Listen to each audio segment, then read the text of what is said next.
राजकीय अस्मिता धुळीस मिळवण्यासाठी अपवाद वगळता सर्वच नेते, कार्यकर्ते आणि त्यांनी पाळलेले गुन्हेगार कामाला लागलेत असं म्हणायला आता काहीच हरकत नाही। विधानसभेच्या निवडणुकांचा लागलेला निकाल, स्थापन झालेल्या सरकारमध्ये अनपेक्षित आमदारांनी मंत्रिपदाची घेतलेली शपथ सर्व अनाकलनीय होतं असे सूर सर्वत्र उमटले होते। आता अवघ्या 2.5 महिन्यात त्यातील एक मंत्रिपदावर आलेलं बालंट सावरता सावरता सरकारच्या नाकीनऊ आले आणि शेवटी राजीनामा घेऊनच हे वादळ शमलं असं वाटतंय। धनंजय मुंडेंच्या राजकीय करिअरच्या गळ्याभोवती फास आवळलाय। नेमकं काय घडतंय जाणून घेऊ। नमस्कार, मी सुचिता स्वागत करते इब्लिशच्या विशेष व्हिडिओमध्ये। सरकार महायुतीचं, पण रोज काहीतरी नवीनच ऐकायला मिळतंय। एकनाथ शिंदे नाराज, अजित पवार नाराज, मग नेमकं हॅपी हाय तरी कोण? असो, विनोद बाजूला ठेवून जरा सिरियस हो। भाजप, शिवसेना आणि राष्ट्रवादी असे तीनही पक्ष सत्तेच्या खुर्चीवर आरूढ आहेत। धनंजय मुंडे उर्फ धनुभाऊ यांनी राष्ट्रवादी अजित पवार कोट्यातून मंत्रिपद मिळवलं, पण सांभाळताना 2.5 महिन्यात कित्येक वेळा आजारी पडले। अर्थात सरपंच संतोष देशमुख यांच्या क्रूर हत्या प्रकरणात आपणही गोवले गेलो, यामुळे तर हे आजारपण आलेलं नाही ना?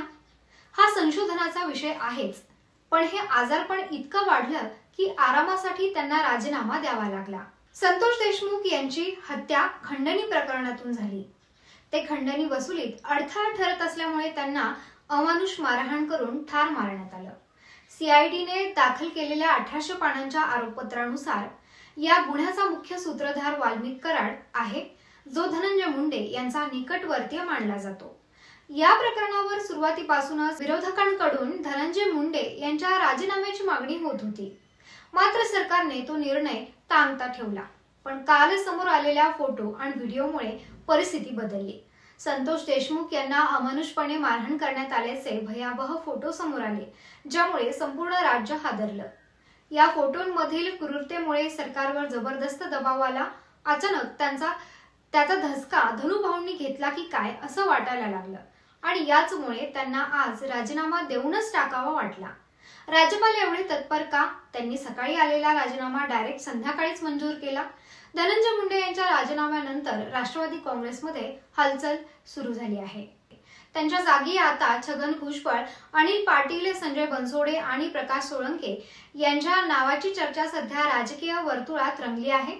त्यामुळे आता राष्ट्रवादीत पुढचा चेहरा कोण असेल याकडे सगळ्यांचे लक्ष लागले आहे। या संपूर्ण प्रकरणात महाराष्ट्राच्या राजकारणाला वेगळी कलाटणी दिली आहे। धनंजय मुंडेंचा राजीनामा म्हणजे केवळ एका मंत्र्याचा पाय उतार नव्हे, तर राज्यातील राजकीय समीकरणात मोठा बदल घडवणारी घटना आहे। पुढे काय घडतं, कोणाला संधी मिळते आणि महाराष्ट्राचं राजकारण कोणत्या दिशेने जातं हे पाहणं महत्त्वाचं ठरणार आहे। तुमचं यावर काय मत आहे कमेंटमध्ये नक्की सांगा आणि अशाच महत्त्वाच्या अपडेट्ससाठी आमच्या चॅनलला सबस्क्राइब करायला विसरू नका।